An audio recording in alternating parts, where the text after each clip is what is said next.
Today we're going to be comparing two of the titans in multi-role gameplay in Star Citizen. First up, we've got the reigning champion, the RSI Constellation Taurus.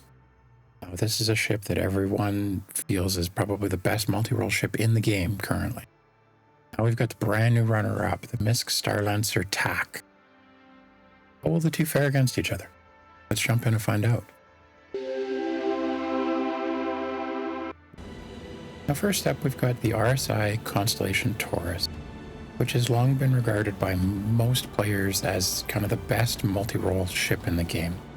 Now it's had some other competition with things like the Zeus coming in, but it is kind of the standing champion that nobody really questions. It's got everything that you could possibly need for your longer hauls, including bunk beds, washrooms. You even have a table that you can sit at. Now, you can't actually stand up at it, but that's a whole other story. It's also very well armored and has some very good weapons considering what it is. Now, it's also one of the first ships in game that had a proper tractor beam in it that's an actual full-out turret that you sit in.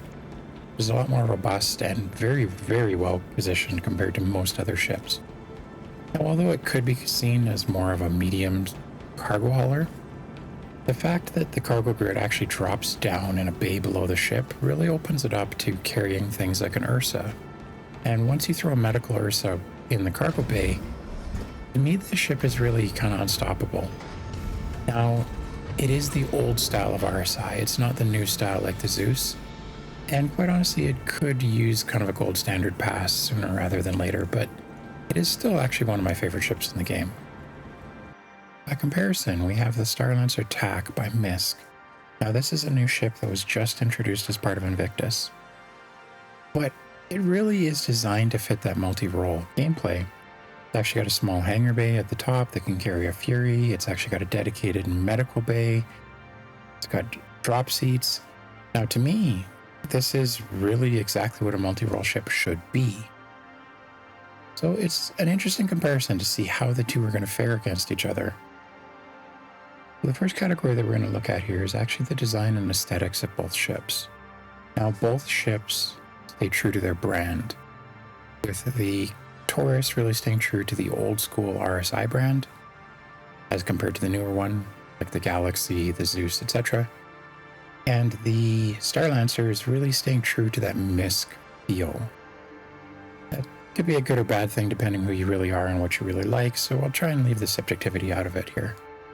Now, starting with the cockpit, I would say the Taurus wins this category, as it does definitely have a better view in the cockpit. You can see a lot more, and quite honestly, it's the one thing about the Starlancer that I just don't like.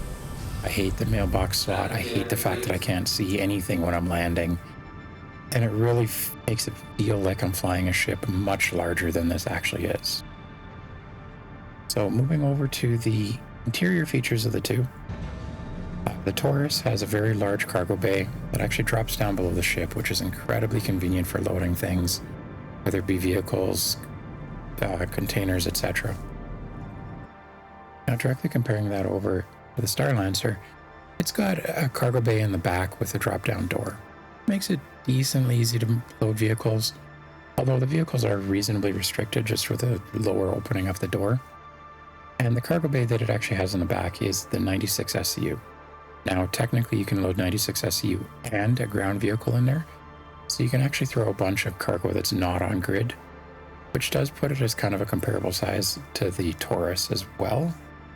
Although, again, it is technically 96 SCU on grid versus the 168 that the Taurus has on grid in that drop-down bay. Now, the Taurus also has an additional 6 SCU in secured storage that doesn't show up on radar when you're scanning. I'm not sure if that's actually part of what the gameplay is going to be going forward, but it is there. Even if it's such a pain to use, nobody uses it. So the Starlancer has a bunch of features that the Taurus simply doesn't have. For instance, you have a dedicated hangar bay that's designed to hold a Fury, or 2, depending how creative you actually are. You've got sleeping for 8. You've got 2 bathroom facilities. You've got a larger gun rack. You've got an entire armory of dedicated suit lockers that don't currently work in game. You've got 8 jump seats. with turrets that swing out to actually help protect as you're dropping off, picking up troops. And you've got dedicated medical bay facilities.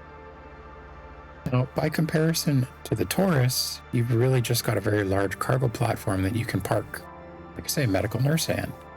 You don't have the dedicated hangar bay, you don't have the dedicated medical facilities, you don't have the drop seats as you do in the Starlancer. But to be honest, I really wonder if all of that stuff is really needed or even beneficial. So personally, as a solo player, the chances that I'm going to carry a flurry around are actually very slim, which means that dedicated hangar is probably just going to sit there. And it is one other way that players can get into my ship without me knowing. Now, having dedicated drop seats in a ship this big, I mean, it's only 8 drop seats, so the chances of me actually wanting to use this as a drop ship are actually pretty limited as well. I'm probably going to go and use a dedicated drop ship, something a little bit heavier armored if I were to actually play with that kind of gameplay. Now, the medical facilities are always nice to have, I'll admit that. But to me, in the Constellation or in the Taurus, I can actually just slap a Nursa in it, and then magically I have the exact same thing. In fact, to me, that's actually a little bit better because I can now drive that medical Ursa to the bunker where I'm actually going to go be fighting. And now my medical beds are a lot closer to me, not parked off 500 meters away outside of the turret range. So to me, I actually have to give this category to the Taurus. The Starlancer to me seems to be like it's trying too hard in too many different places, which makes it not very good in any of them. Like I say, the hangars, not really useful. The drop seats, not really useful. But you're flying around with those things all the time. Even if you want to just do cargo runs, you still are flying around with those. You still have to walk through them. It really makes it inconvenient, whereas the Taurus, to me, becomes a lot better in that multi-role kind of versatile gameplay that I'm looking for. And when we look through to actually compare the components that make up the ship, they're largely the same. So the Taurus tends to look at things like 2 size 2 power plants versus the Starlancer, which has a single size 3, but I think those are roughly equivalent. The same holds true for the coolers, and the only place that really stands out to me is the shield generators, as the Taurus has a single size 3 shield generator, whereas the Starlancer has 2 size 3 shield generators. However, the health pool on the actual Taurus is substantially higher, coming in at 129,000 versus the 116,000 that the Starlancer has. So I'm going to say that the shields are probably roughly equivalent when you factor that in as well. Now, the one major advantage that I do see on the Taurus is it actually has a dedicated tractor beam. Now, it's a little bit wasted considering the handheld tractor beams that you have today anyway, but it is actually really convenient and nicely located on the Taurus. But to me, there's a slight win in that. But largely, these are exactly the same, with no clear winner. Now, as a Starlancer is designed to be more of a combat-focused, kind of a gunship, multi-role ship, if you will, it does make sense to actually compare the loadouts and the weapons between the two as well. Now, the Taurus comes in with 4 size 5 weapons that the pilot controls. That's by comparison to the 4 size 4 weapons that the Starlancer pilot controls. There's a very big difference between the two of those, as I do find the Starlancer's weapons to be very, very slow and very limited as well. Now, there is, on the Taurus, the size 2 turret, which has to be controlled by a second player, as well as the 24 missiles. Now, this is where the Starlancer does win to a certain extent. There is the 4 size 4 remote turrets as well. And then there's also the 2 size 5 guns at the side of the ship. That is a huge advantage over the Taurus, admittedly, so I would say from the combat side, the Starlancer probably does take the win. Now we move into the cost and the value category. Now, first off, the Taurus on the store is worth about $200 US. Bring that to the Starlancer TAC, which is currently available for $375 US. Starlancer TAC is actually coming in at just under double the price of the Taurus. Now I know that it's a new ship and maybe the argument is the Taurus is a little bit underpriced, but at I expect almost double the performance. However, when I look at what the two ships are actually capable of, now for me, I'm looking at the Taurus when you include the medical NERSA, which I would buy in game. But when you actually compare what the two ships are capable of, they're largely the same to me. I don't really put a lot of value in the hangar for the Fury. It's just not something I ever fly around. Such a light fighter, I actually don't get a lot of use out of it. So I would never use that. As far as the drop seats, like I say, I would actually use a dedicated ship meant for that has a higher shield capacity, so I would never use that. So to me, these two ships are really about flying to a bunker, go and destroy whatever's in the bunker, potentially the odd bounty mission. Now, I would actually give credit to the Taurus there. Seems far more maneuverable, and being able to see out of the cockpit is definitely a lot easier when you're flying bounties. Although both ships could be capable of running bounties, or largely just kind of your generic everyday flyer or cargo missions. Now, when I compare the two ships for cargo missions, which is largely what I think I'd probably be using them for, Constellation Taurus has just under double the storage space, well, about 60% more storage space, which means you're actually getting more value out of the Taurus, despite the fact that the Starlancer is costing you twice as much money. Now, the Taurus can be bought in game for, I believe it's about 8 million.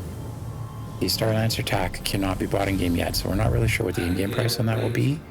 Maybe it'll be a little bit more balanced with the Taurus, but at twice the cost, I just don't see the value in the Starlancer.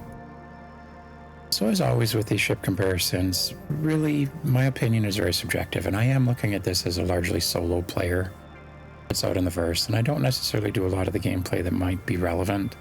Having drop seats really isn't helpful to me, for instance. But honestly, I have to give this to the Taurus. The Taurus is the ship that I hate that I love it so much.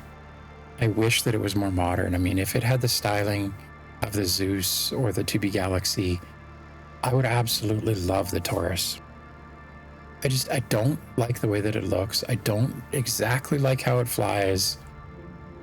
But honestly, in this case, it's a better ship. I have to give it to this one. Now, you might have some specific use cases where you want to fly around in a Fury, so you want to actually park this up in atmosphere and fly down in a Fury, perhaps. Or maybe you do want to use it as kind of that drop ship. Maybe you would get the benefit out of that. In that case, I mean, the Starlancer does make sense. But to me, when I factor in the price difference between the two, and the fact that CIG is really putting twice the price on the Starlancer, I don't see twice the value. And I can't get over that fact. To me, the Taurus, with an added medical NERSA, is the better ship. And unless you're planning on using those specialized cases, or you absolutely need the Fury, I mean, you could always park a Fury in the cargo bay of the Taurus, I'm sure. I haven't actually tried it, so I'm not sure if it fits, but looks like it actually might. But unless you have the need for that dedicated kind of gameplay, the Starlancer just doesn't make sense to me. I would actually, if you want to buy a Starlancer, I would actually buy the Starlancer Max. At least you can store more cargo in it. That's been my review between the Constellation Taurus by RSI and the Starlancer TAC by MISC. Let me know in the comments what your thoughts are and which ship you think is better between the two of these. Thank you, and I'll see you in the verse.